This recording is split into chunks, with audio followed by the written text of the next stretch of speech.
Welcome, listeners, to www.ironradio.org, the website and podcast for all things strength sports and sports nutrition. With your hosts, Lonnie Lowry. Remember, Phil is like a gnarled old oak tree held together with scar tissue and bone spurs. Rob Fortney. And I'm telling you, the pain that I would suffer was beyond excruciating. And Phil Stevens. Do it, Rob. You'll kill all those nerves. Thanks for listening. Welcome, Iron Radio listeners. This is Lonnie Lowry. I'm an exercise physiology and sports nutrition professor of almost 20 years, and I'm a former competitive bodybuilder. And this is Phil Stevens. I run Strength Guild. I'm a competitive powerlifter and strength coach. Hey, this is Dr. Mike T. Nelson, faculty member at the Carrig Institute, creator of the Flex Diet Cert, and I just got done presenting here at the NSCA Personal Trainers Conference yesterday, so I'm still hanging out in Baltimore. Nice. And I'm Jeff Depatie, an ex-Special Forces operator and the creator of the process. All righty. We will get to the origin story in just a moment. We have 3 little tidbits of news this week. And obviously, as always, everyone is welcome to chime in. Strength and muscle sport news. This first one is a study. Comes out literally this month. This is spanking new. Journal of Strength and Conditioning Research from Douglas and colleagues from, Sports Performance Research Institute in New Zealand, Auckland University of Technology. So it's an Aussie study here. Effects of accentuated eccentric loading on muscle properties, strength, power, and speed in resistance-trained rugby players.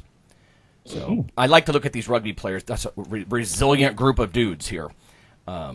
The purpose of this study was to determine the effects of slow and fast tempo resistance training that incorporated an exaggeration, if you will, accentuated eccentric loading. And they compared that with traditional resistance training. They took 14 guys.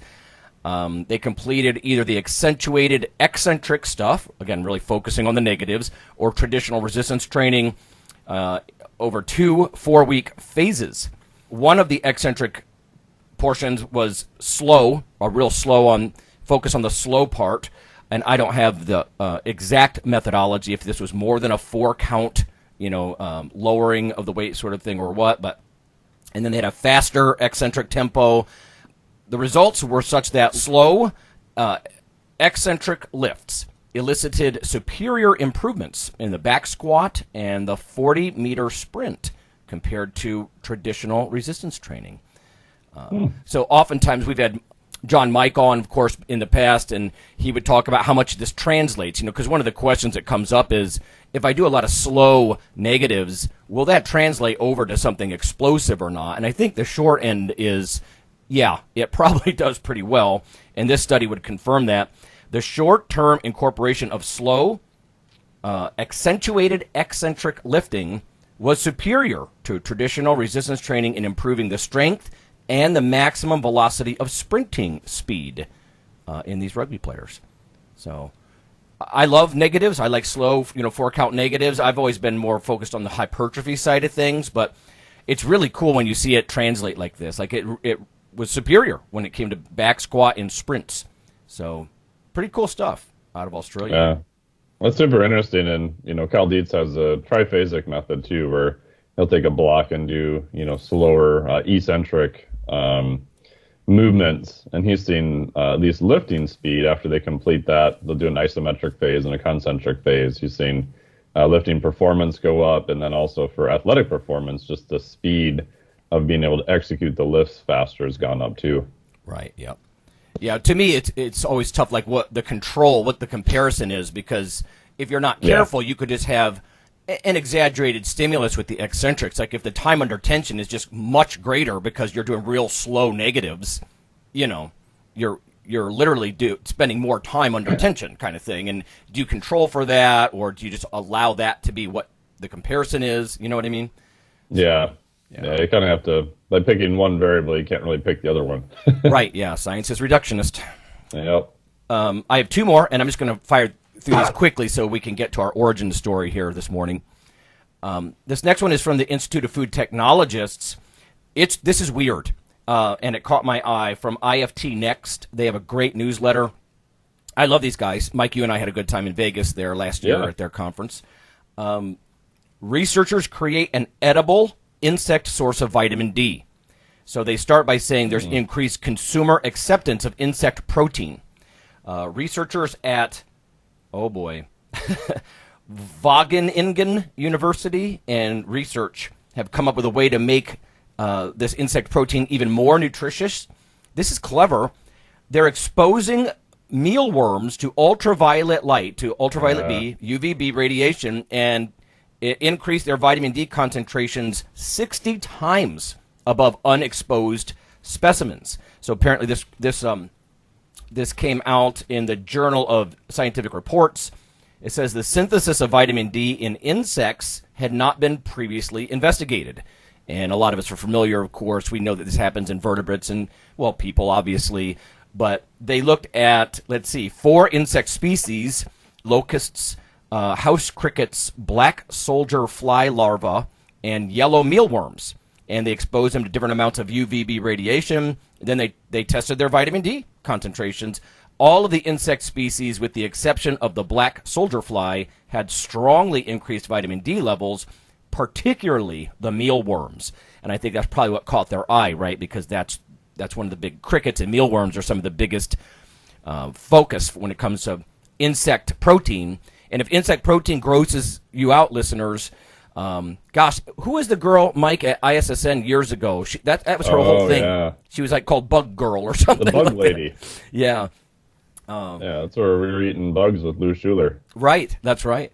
But, super sustainable, apparently complete protein, and I wouldn't doubt that, right? It's still sort of animal versus plant kind of complete thing going on. But, yeah, now they're actually sort of putting them in a insect tan bed, if you will, and getting their vitamin D concentrations cranked up. So that's interesting, right? Because vitamin D, it's not highly pervasive in the diet. I mean, even milk, is fortified with vitamin D, right? It's vitamin A and D fortified milk. So not a lot of sources of vitamin D. So I don't know, keep your eyes open for that kind of stuff. To me, it would be most interesting if they ground them up into a fine powder and then put them in a protein bar. I'd be much more willing to do that than, spitting, antennas off my lips or something. So, weird. Yeah, I've had the mealworms before. They're not too bad, actually, surprisingly. Sort of what, dried and salted or something, or? Yeah. I mean, they were cooked, but yeah, they weren't too bad. Yeah. And I also wondered about how, kind of northern climates, historically got a lot of vitamin D. Did they just, get a crap ton in the summer and they kind of carried through the winter? And there's some interesting data that they actually took mushrooms and they would dry them out in the sun during the summer. And when you UV irradiate a mushroom, it's a really good source of D2. Yep. Converts into the precursor of D2. D2 doesn't have a super long bioavailability half-life, but if you're consuming them with, most meals or every other day, doesn't matter. You get a high enough dose, and it appears to get them through the winter, where they could even run around outside buck naked and not get enough UV light. Yeah, it's cool. That, in fact, listeners, we haven't forgotten about our fungal episode, if you will. We still have some people lined up, and we're going to look at, because mushrooms can supply unusual nutrients, vitamin D and chromium and things like that could be interesting to lifters, right? So, yeah, definitely. One last little tidbit, follow up on that one, actually, because it's thematic. Does vitamin D make you happy? And I think a lot of our listeners are familiar with this, but this is from Catherine Sullivan from, labroots.com. It says, though vitamin D was traditionally thought to be bone-building vitamin, new research shows its capacities extend much farther in our physiology and that every cell in the body has vitamin D receptors. Because of that, of course, you can get gene activation, regulate neurotransmitters, right, that directly affect your brain growth and development. It says a lack of vitamin D is correlated with low mood and with depression and things like IBS, right? So irritable bowel. And then they offer a video, and I'll see if I can't link this video on our Facebook listeners page so they can look more about the consequences of low D and talking to your doctor about vitamin D supplements. So I think this is not any breaking news per se, like some new, publication per se, but they are reminding everybody. And as we head into the fall months, listeners, it's the kind of thing you might want to think about. That vitamin D, I very much tuned into what they said about how we should just call it the bone vitamin. Literally, I would say that in the classes, like in the 90s and stuff. And so much more, right? It's an over-the-counter hormone, and the whole idea that they're mentioning vitamin D receptors, to me, that really emphasizes that it's a hormone. That's how hormones work. So interesting stuff on vitamin D and mood, mental health, not just physical. Okay, cool. That's all I've got. Awesome. And we have our special guest here today, Jeff, and you want to give us just a background on, what you're doing right now and how you got to where you're at, and then after the break, we'll get into the topic of the day, which is kind of training for the unknown. And if you have periods in your life where your stress is pretty high, or there are different tactics for exercise and nutrition you can do during those time periods. Yeah, okay. Well, guys, let me start off. Thanks for having me. I love listening to your show. I always learn something. This whole time I've been taking notes, figuring things out here while you guys are talking away. It's really great stuff. Okay, so I'm a recently retired Tier 1 sniper, combat veteran. I was with a unit called Joint Task Force 2, or more kind of colloquially known as JTF-2. Are you guys familiar with this unit? That's in the U.S., is that correct? Or no, this one's in Canada. So yeah, because I know they have different names up there, so that's why I was asking for listeners. Yeah, so for the American audience, Joint Task Force 2 would be similar to your SEAL Team 6 or Dev Group, or Delta Force. Those are your Tier 1 units, and JTF-2 is our Tier 1 unit. And like I mentioned, June I retired, and currently we hold the world record for the longest kill shot in history. Wow. How long was it? I'm sure everyone asks that next. 3.5 kilometers, and it's about, I think, 2.4 miles, something like that. Wow. Oh, that's a long one.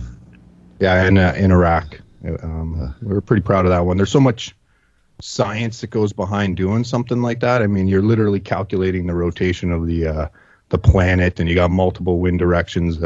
So there's a lot that goes behind it. Crazy. Wow. How did you get into that? Like, what was growing up, is that something you kind of always wanted to do then, or how did you end up doing that? Well, it goes back to childhood when it comes to psychology, right? And I grew up in Northern Ontario, the wilderness. I was always outside, and I had free reign. I was a hard to control child, to say the least. So my parents figured, okay, well, if we can't vector him where we want to go, let's give him the boundaries, the kind of constrictionless boundaries to develop himself. And that worked pretty good for childhood.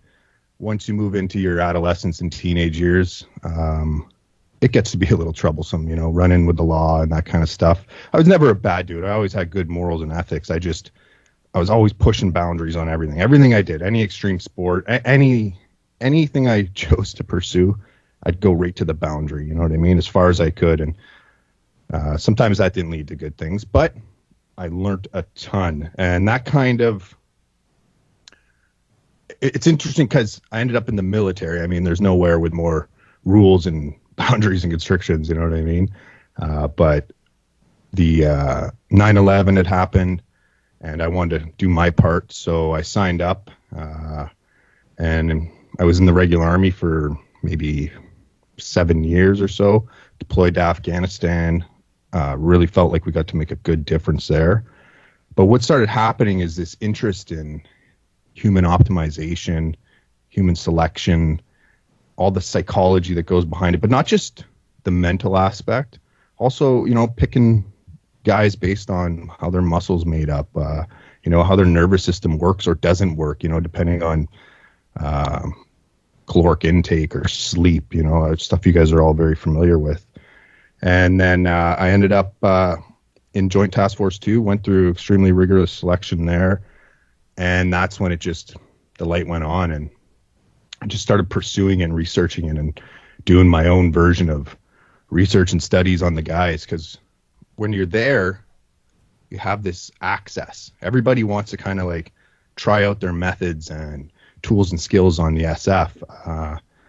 So you end up full access to the best scientists, the best anyone in physical fitness or psychology, sports psychologists in all different denominations. So I took advantage of that, and I really picked their brains a lot, and I started implementing it on our guys. We all do this, by the way, in order to stay ahead of the curve, right? Our opponent is unknown, so it's very hard to stay ahead of the unknown, but you try your best, and everyone takes their own approach to it. Anyways, kind of went through that, and then I met my future wife, Jess, and she didn't want me to be in the military anymore. She didn't want me to be away. She supports the military. Her grandfather actually was a member of the OSS, which is a precursor to the Navy SEALs. Yeah. And her father's a Vietnam vet, so she understands it very well. But, we were in love, and she didn't want me to be gone for 9 months of the year, and I totally got it. So I had put all my purpose, what I was into this unit at the time. And then I was forced to redefine that at 35. Okay, change my purpose. You know what I mean? Like that purpose that gives you real value in your heart. You know what I mean? And we started bouncing ideas around. And the first one that came out was from her. Of course, she's always ahead of the curve. She's like, "Why don't you start a man camp?" And that's like verbatim. And I literally started laughing because, like, in my head, I just came from this one world, and then I had this vision of like tenting and axe throwing, and nothing wrong with it. You know what I mean? It just felt like, oh no, that's not where it lies for me. You know what I mean? And we started evolving that statement, and what we did is we kind of hit the streets, as you will, and we started talking to men and women about, okay, what's the holes that men are having in this modern world. You know what I mean? We have all this kind of ancient programming, if you will, designed for fight or flight, to be the protector, all these tools, you know what I mean? Like, guys will put that energy into lifting, whatever it is, like that's their purpose, but not everybody's getting it. There's some people seem to have a little hole. On top of that, it's like, well, okay, what are women seeing from men that they would not to change them, but just to, little tweaks here and there, psychologically, whatever it is. And we started kind of undirected data mining, you know what I mean? We didn't really know what the end goal was going to exactly be, but we kind of figured, well, we'll figure out what's missing for everybody, and then we'll create it. And and then we ended up with the process. So that's kind of how I ended up here. Awesome. And then one more question before we go to break is, and this probably leads into the topic of the day too, but do you think men especially, and I guess this applies to women also, but are missing like a combination of physical and psychological challenges, that maybe there's not enough maybe like acute stressors in their life, where I think we have a lot of kind of lower level chronic stressors, whether it's, job or commute or things like that, but maybe we're missing those periods of time of trying to deal with a very high stressor, but yet in a successful manner? Yeah. So when it comes to stressors, we've taken this theory of post-traumatic growth, which is, in my opinion, the big brother of post-traumatic stress disorder, or PTSD as it's mostly referred to. Now with positive psychology coming into the mix more and more, we're starting to see that those stressors, if vectored properly on the other end, can be those moments of growth.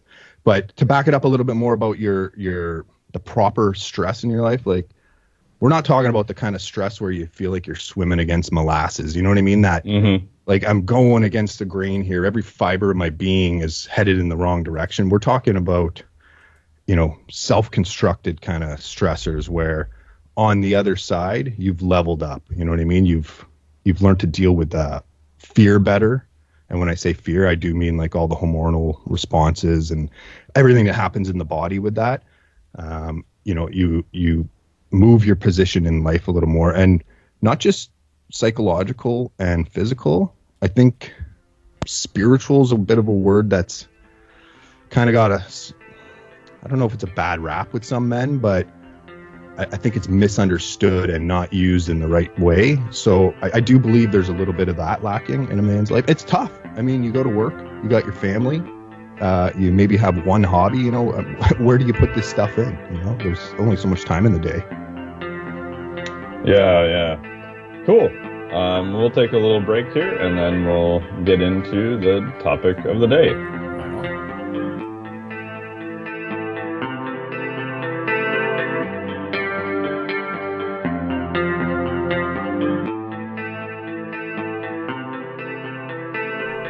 Hey listeners, this is Dr. Lonnie Lowry.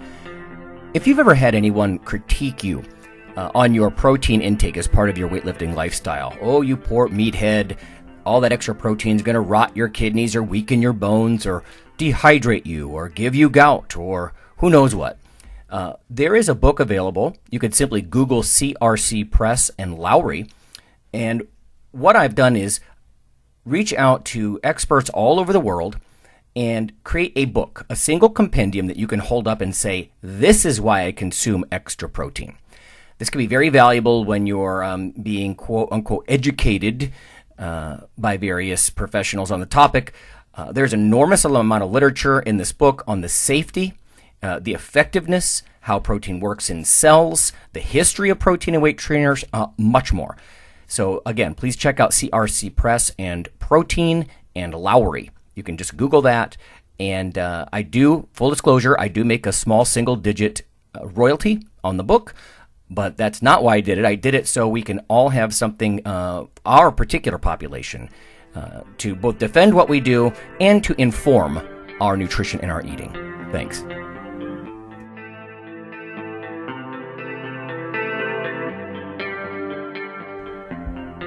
Iron Radio is, of course, primarily a podcast. But over the years, there have been technical glitches calling for backup streaming and listeners who wanted the convenience of other sources of audio content. Toward this end, Iron Radio is now simulcast and backed up on YouTube. If needed, please search Lawnman07 or Iron Radio from within YouTube. There's not much video, but if you like to listen through YouTube on a Roku or other living room device, there you go.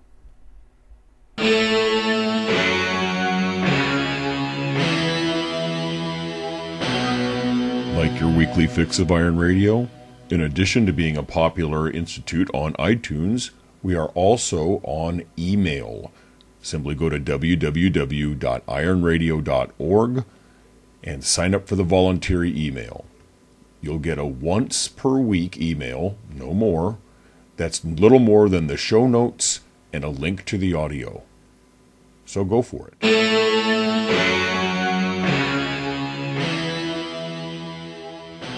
Hey, it's Dr. Mike Nelson here, and our special guest today is Jeff, who's a legitimate Special Forces operator, which I know a lot of times you think, oh, I was in the Special Forces. It's like the amount of guys I've met at bars who've told me that there'd be tons of Special Forces people, but there's not that many. Mm-hmm. And today we're talking about how do you train for kind of the unknown.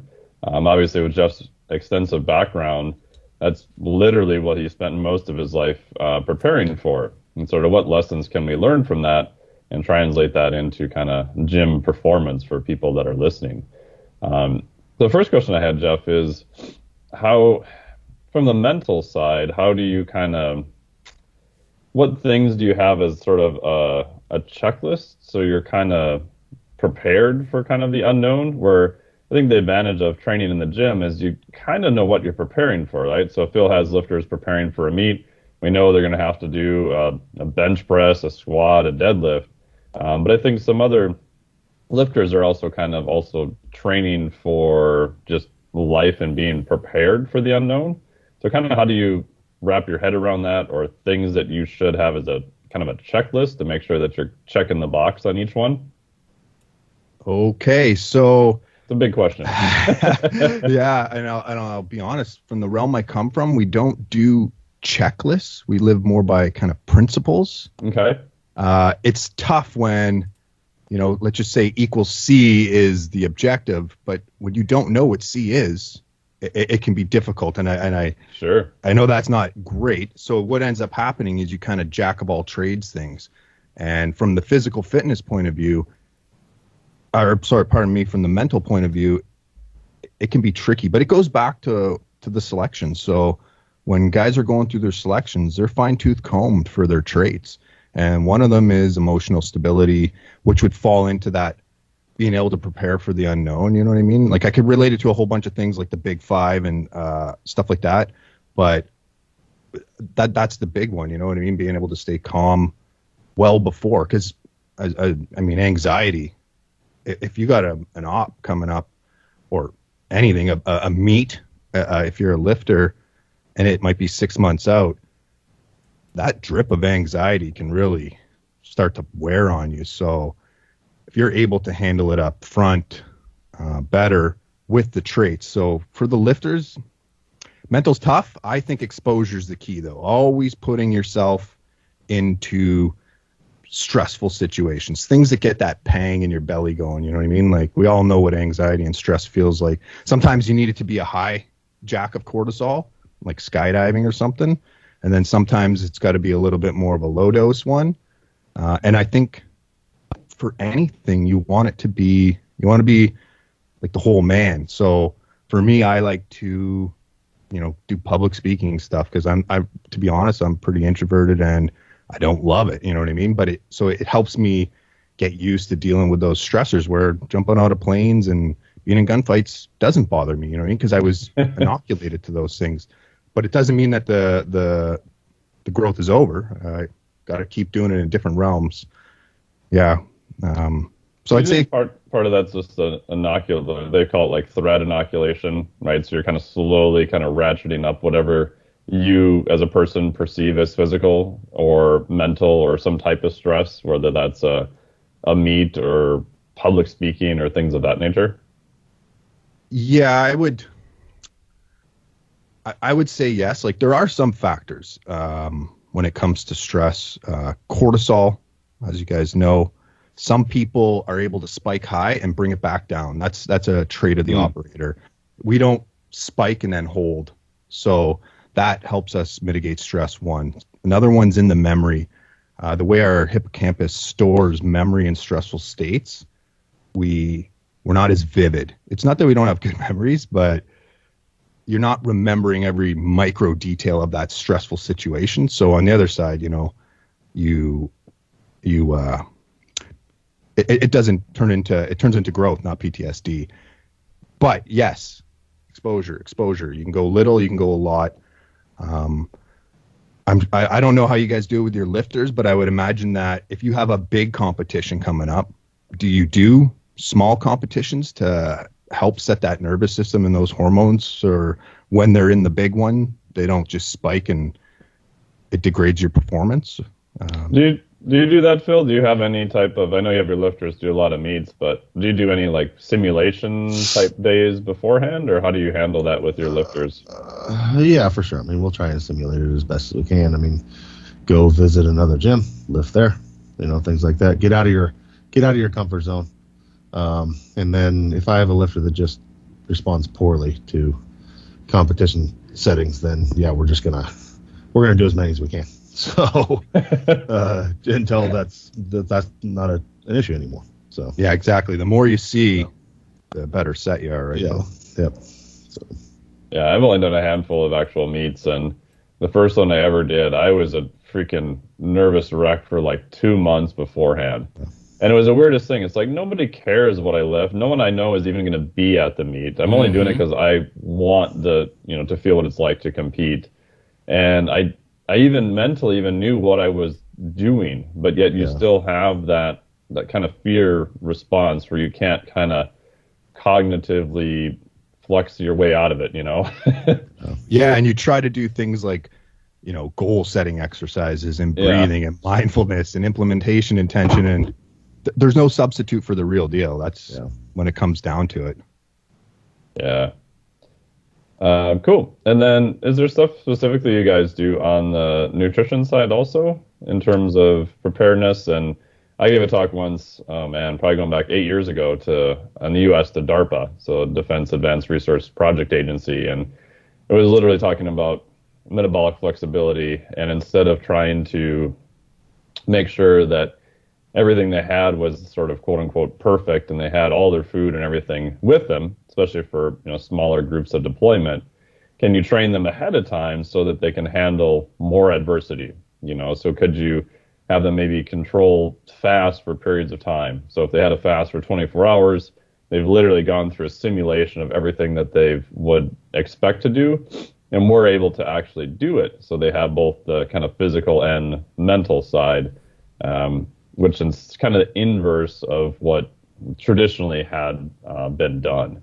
So I don't know if you have any thoughts on that or just nutrition in general. Well, nutrition's a tricky one because we have lots of guys who like to compete. They like to compete in CrossFit. They like to compete in lifting. They're just competitive dudes who want to compete outside, right? So for those guys, like we have world record holders and stuff, and they'll do what they have to do nutritionally to get to where they have to go, but they sacrifice other things along the way. But in general, you could deploy, the balloon goes up and you're gone, and now you're doing a recon and you're eating rations. And I don't know if you guys know much about rations, but they have high calories, but they're garbage. You know what I mean? You're basically putting poison in your body. So up front, what you do is through training, every now and then, like you said about those, like the fasts and things of that nature, you make them unpredictable, and you take dinner away and then you take breakfast away, and, you're moving around a lot. Like you try to do that, up front. It's tough with food because the faster and the theater develops and the newer it is, the resources are way less to you. So, you make the most you can. You start hitting up the local markets and things like that, because most of the guys are fairly aware of nutrition. Like I said, we got pros in there all the time, coming in, okay, keto's the way to go. No, paleo's the way to go. You know what I mean? And what you start to see for us is you're like, okay, well, each one really has its place, and it's sometimes I'll need to be in a keto state, and sometimes I can eat paleo, but sometimes I can't eat. I got to make sure I can metabolize these carbohydrates really good. You know what I mean? And then even if guys didn't know the science behind it, you come to that logical conclusion of, diversifying, having that Walmart day. You know what I mean? Yeah. Yeah. It reminds me, a buddy of mine was in military police for many years and got deployed overseas and was in a southeastern country. And there was just him and, 5 other people were there for, I think it was 2 or 3 weeks, basically kind of by themselves. And he didn't say what else was involved, but he said they got there early before what they had to do started. And they don't really have much, support for food because they can only bring a limited amount. So he's eating from, street vendors, not at grocery stores, and whatever he can find. And he said he was the only person who wasn't sick in the bathroom for like the first 2.5 days, because at home he would eat, he would go and travel and eat in different places and get a lot of exposure to other things. Intestinal wise, he was just fine. But he said the other guys were just destroyed for just like 2 days. He said they were almost very hyper about their nutrition, the fact that they had to know exactly where it came from and almost overemphasize like the highest quality, most pristine things they could find. They put them in a different environment, and for a couple of days, they just completely kind of fell apart.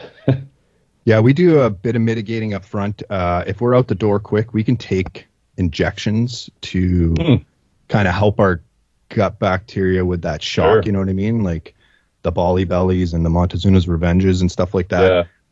But you're absolutely right. If you're used to eating like, massaged chicken that's served on a gold plate and you go and you're eating, the equivalent of garbage, your body just doesn't react. Your energy levels just drop. So, yeah, that flexibility up front, I think, really helps when it comes to nutrition.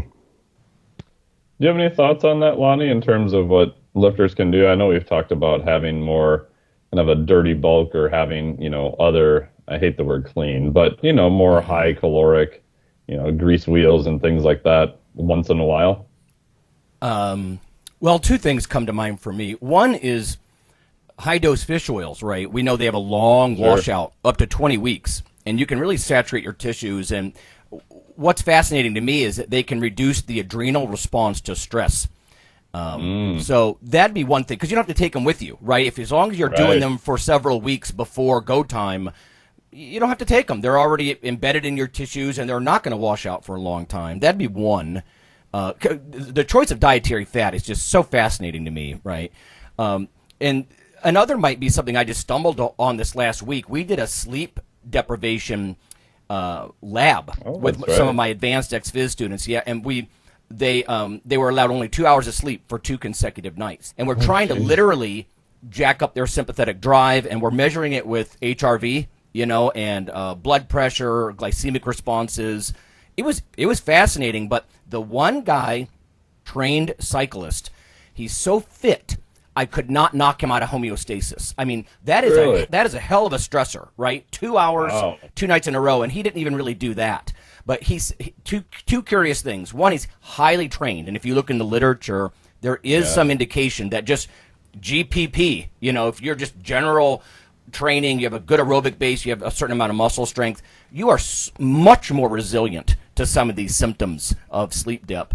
The other thing is he's habitually a poor sleeper, so he only sleeps 5 or 6 hours a night anyway, and I think that has somehow prepared him. So I'm not saying, the fish oil thing is something our listeners could proactively do if they knew they were heading into a high-stress environment. The fitness level is something that most of our listeners already have, I suppose, And I think one of the interesting connections between these two is that when you are highly trained, your ratio of omega-3 to omega-6 fatty acids in your tissues is better just because of your training, even if you're not supplementing omega-3s.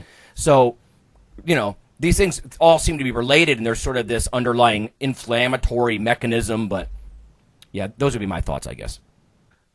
Yeah, and also like creatine's got a pretty long washout too, and not nearly as long as fish oil. You could probably argue maybe beta-alanine, things like that, where you stop taking it and you're good for several weeks. I think Roger Harris has shown some stuff. We're trying to load beta-alanine. He was loading people on 6 grams, I think, a day, and he was at 6 months the last time I talked to him, and intramuscular carnosine levels were still going up.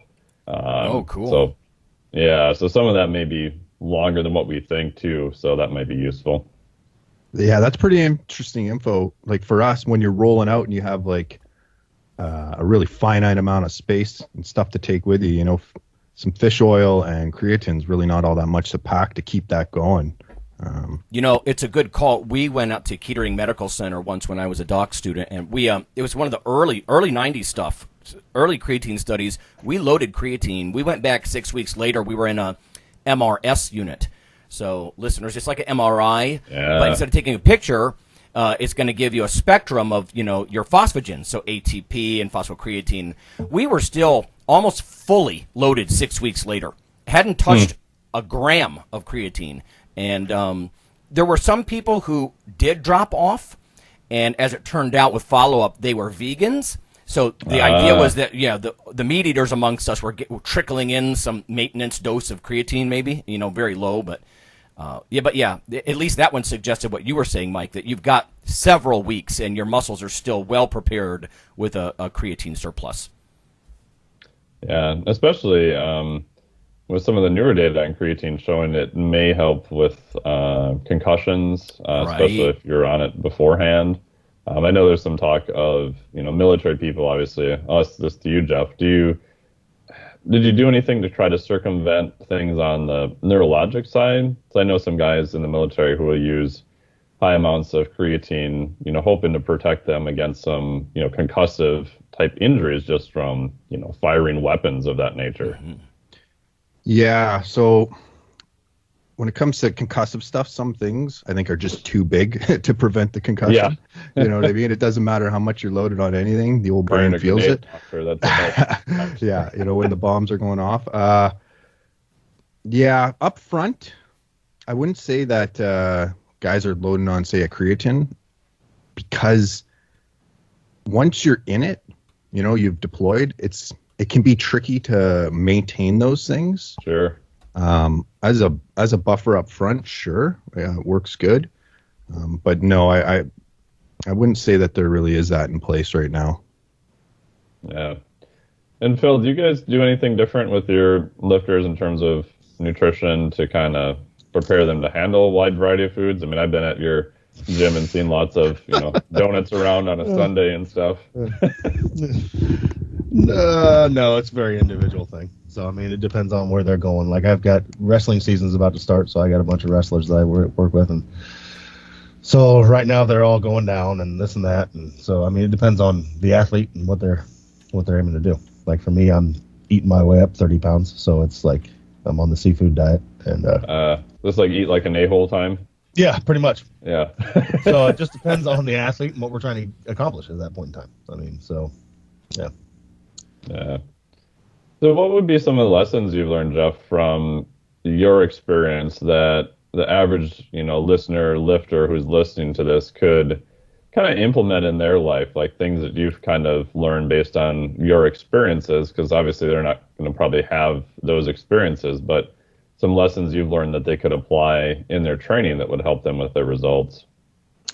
Well, you say training, I'm going to assume you're talking about your specific listeners, like barbell guys and stuff like that. Yeah, barbell training, yeah. I think you have to start at the base level. You think Maslow's hierarchy, you got that physiological level, and I think good training is the best thing you can do up front. Because when those stressful situations hit, those periods, as Lonnie was saying about the cyclist who's able to maintain and not even drop from homeostasis, you know what I mean? Because his muscles are ready to go up front. I think the best bang for your buck is barbell exercises. That's my opinion, and most guys have gravitated towards that. There's dabbling in everything, but like a linear style strength training, bang for your buck, in my opinion, and a lot of people's, is the best way to go. It just works the most of your body with big compound movements. If you only got a few weeks to be doing anything, might as well be doing that. You know what I mean? Gets the heart rate up, does everything you need it to do for those high stressful situations. Very cool.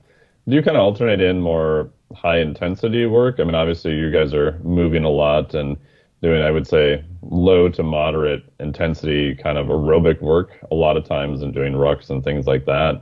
Do you find that that would also be useful for lifters to maybe implement on more of an off day? So once they've got like their big barbell lifts in, say 3 to 4 days a week, to add some other type of more aerobic conditioning in?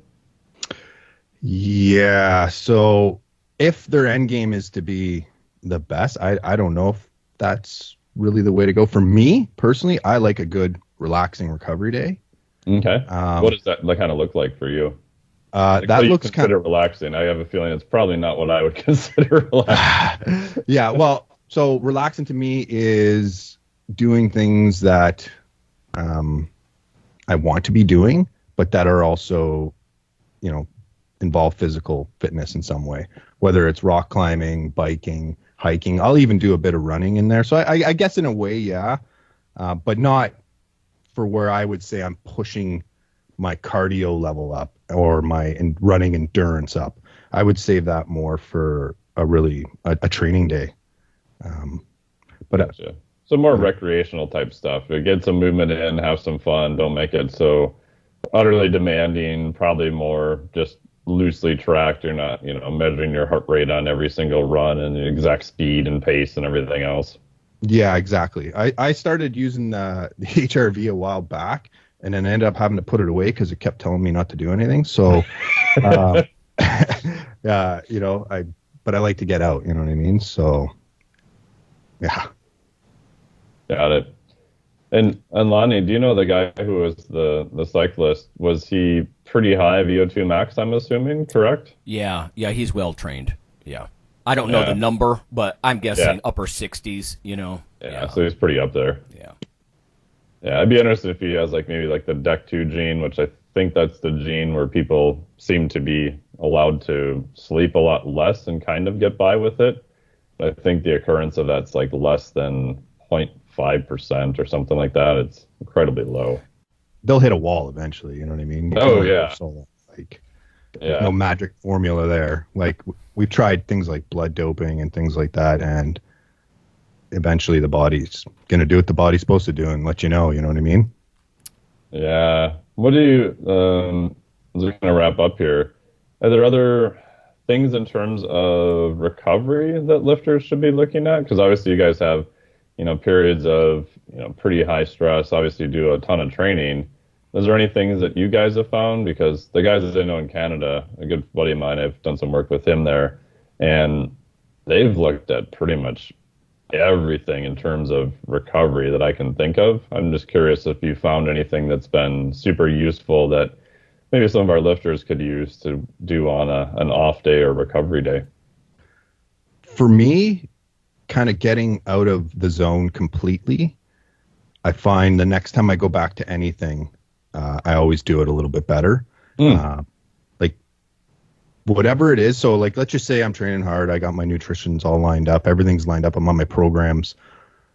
Just kind of stepping away from it to really relax mentally and physically. The next time I approach anything, whether like, it doesn't matter what it is, I always feel it's a little bit better each time. So what would be an example of that? I assume you're kind of changing your environment quite a bit from what it typically is then?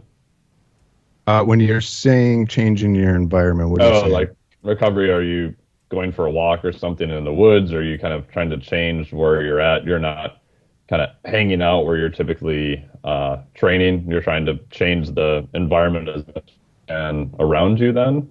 Yeah, exactly. Like, and it can even be, people, you're in your routine, and then, later in the day you're on the couch and you're watching TV and you think of that as relaxing. I think something that's outside of that norm, you know what I mean? That isn't in your consistent life. You know what I mean? Especially in the training phases, I find that works really good. What are some ones you found that work for you, like specific ones? Well, I like to do things with my wife. I always find that really helps level up my head.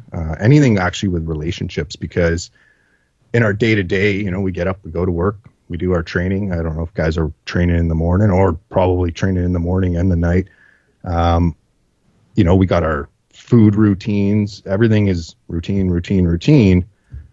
Sometimes our relationships kind of suffer a little bit, and it's a good time to work on it. And it's something that's usually different from the routine. And the other person's dynamic can give it a little switch. I'll be honest, I just usually go by it intuitively. It kind of just happens, and I end up doing X because it just feels kind of right to get me out of that spot. No, it's good advice, because I have a feeling there's a lot of lifters. They're so zealous that they spend their off day watching YouTube lifting videos and stuff like that, right? Instead of just picking a hobby or disengaging entirely in some way, Yeah. So I would feel that I'm watching that YouTube video on lifting, and I have, you know what I mean? Like, I'm not competitive, but I love it. I love the science behind it, and your body, your mind is probably actually firing some of those things, you know what I mean, in your body, even when you're supposed to be sitting there relaxing. So you're not really stepping away at that time, Right. Yeah, I mean, that's for me why I like kiteboarding, because it's a different experience. You're out in nature. It is, obviously somewhat physical, but it's also one of those things where you still have to concentrate enough, because if you don't, something really bad happens. But once you get better, it's not like it's taking all of your concentration either. You can kind of get in that sort of zone a lot easier too. And it's different than, something that would normally be different environments. You're on water, things of that nature too. So for me, I find that's actually very good for recovery, both physically and mental. Yeah, so different. Yeah. Yeah. And it probably gets you into a flow state. Totally. And if you're in that state, then you're not worried about whatever else is going on. No. And, like you're saying, with skydiving and stuff like that, if you're doing those things, there's kind of pushing the envelope. So if I'm trying to, jump in the air 20 feet, I'm probably not thinking about, I forgot to buy the milk, or, the whey protein as I'm, hanging out in the air, Yeah. It's great advice about the flow state. I mean, I tend to, I paint, And man, I'll look at the clock and like 5 hours have passed, and I have been nothing but painting. You know what I mean? So you just kind of get into that kind of situation that's so different, and it's sort of, it becomes your entire reality, and it's enjoyable, and I like that concept of flow state. Yeah. Lonnie, that's a great example, because dudes don't usually step into the creative realm that much, and that's a perfect place to find that. Yeah. Thank you. You do that, Phil? Obviously, you did a lot of art. I mean, you have a master's in art, if I remember correctly. And do you find that doing those types of things are relaxing for you, or is it just harder to find time now? You got nothing else going on. It's harder to find time now, but I'm definitely working in the creative realm a lot too. But I mean, I just agree 100%. I mean, most of the people I know that are exceptional at what they do, be it athletics or, let's say special forces, they are more than that. It's the people that I see that are trying to live that all the time are usually mediocre. Yeah. And the ones that are exceptional they disconnect from that. That's not all they are. It's like, okay, it's game time, it's train time, and now it's off time. And they're separate. They disconnect from that. They're not walking around like, I'm a power lifter. It's the people walking around doing that, or the people walking around like we talked about before the show. The guys walking around telling you they're special forces all the time probably weren't. Yeah. And the ones walking around telling you how amazing they are at the athletics usually probably aren't. So they disconnect. You have to have that off time, because your on time is so intense. Yeah. Yeah, you're putting every fiber of your being into it. Yeah. And I know, I'm going to go in today and I'm going to squat 700 pounds. And I've known that all week, but I don't sit there and think about it and worry about it. I'm prepared for it. But you see a lot of people at a lower level, they stress. They're stressing about next Saturday's training last Saturday. Yeah. You can't do that. You got to disconnect and just roll. So. Yeah, I remember one of the first times I ever went to a gym, this is a long time ago, with, I would say, really strong people. I was shocked and kind of horrified at the time that they were drinking beer on a Friday night doing deadlifts. Yeah. And it wasn't like they're getting drunk. They had, one beer the whole session, and it was just fun for them. This was their fun night to just go hang out before they went home and chilled out with their families. Yeah. These guys are pulling 600, it's no big deal. And I'm sitting there going, oh, wow, I think my max deadlift's 275. And I've been so hyper worried about what protein to consume. Yeah. And these sides of beef with eyes are drinking beer and pulling 600 like it's nothing. Yeah. I was like, oh, maybe I'm doing this wrong. Yeah. The beer diet. Yeah. Yeah. So. Cool. Well, where can listeners find out more about you, Jeff? Thank you very much for your time. We appreciate it. No, it was a pleasure, guys. I love listening to your show. You can find us at the specialforcesexperience.com. And really, all the info you need is there. I will warn you, it is the ultimate challenge, though. And when is the first one starting up? Is it next year? Yeah, so May 10th is the 8-day portion. The way it works, if you sign up, you kind of already go to work. And, we'll give you pro level physical fitness training schedules and some nutrition. We start to, really right from the get-go. As soon as you hit the apply button, we start asking you questions and we start developing your psychological profile. Obviously, you can't just ask one question and then boom, okay, I know who this guy is. Yeah. But over a timeline, we start to build that. And then once the 8-day portion of it begins, which is really the challenge portion of it, we just go to work. Every single moment of the day, you are being scrutinized. You're put into team scenarios, individual scenarios. We test all your phobias, and we just start building up this big package on each of the individuals. And then once we're done, we kind of hand it over to them with some advice on how to move forward. We have counselors and things of that nature, because this is a stressful event for them to kind of go to work on themselves. Most of it is, I need to undo some past stuff. We all kind of pick up, well, I can say I'm guilty of it. Sometimes I pick up the, self-help book and I just kind of implement it, but I never go back and say, okay, well, what was actually broken, from childhood and on and on and on. We all have these little wounds. So, we try to build that picture. We try to send them back and, help them level up. Like, this is for high achieving men. So this is for the guy who's like accomplished quite a bit. And now he's at that point in his life where he's like, okay, well, how do I move up again? You know what I mean? Like, I'm self-actualized, I'm a success. Like, okay, what do we do now? And so we built this one for him. Cool.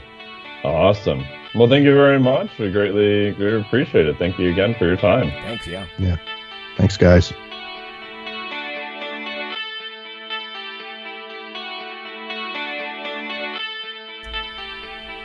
Hey listeners, have you seen the store at IronRadio.org?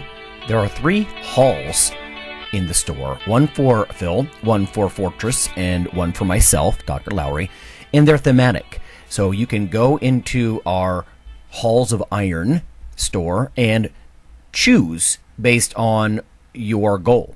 If you need something to learn or read or something nutritional, you can look in my store, Lonnie's store. If you want something about injury prevention or competition, then take a look at Phil's Hall of Iron.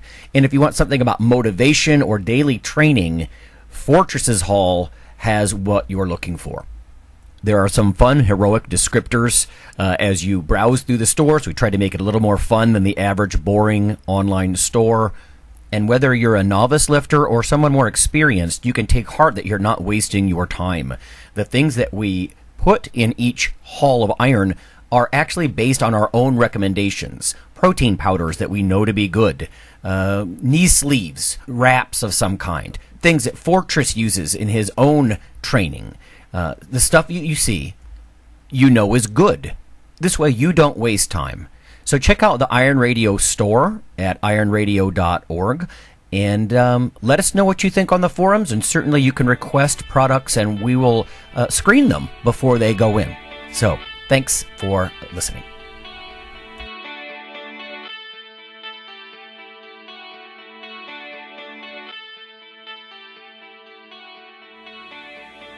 Iron Radio is accepting donations. If you like what we do, the professors, the scientists, the bodybuilding show promoters, the athletes themselves in powerlifting and bodybuilding, please consider making a donation or maybe buying something from the ironradio.org store. We also are accepting supporting members. So for $4 a month, which is frankly less than the bank sneaks out of your account in fees, you can step up and support a form of sort of public radio for the bodybuilding and powerlifting and strength community. The Iron Radio podcast and all of the audio on ironradio.org is for informational purposes only. If you're interested in starting a diet or exercise program, it's important to check with your physician. Also seek the help of registered dietitians, athletic trainers, and qualified exercise physiologists in order to make the progress that you need.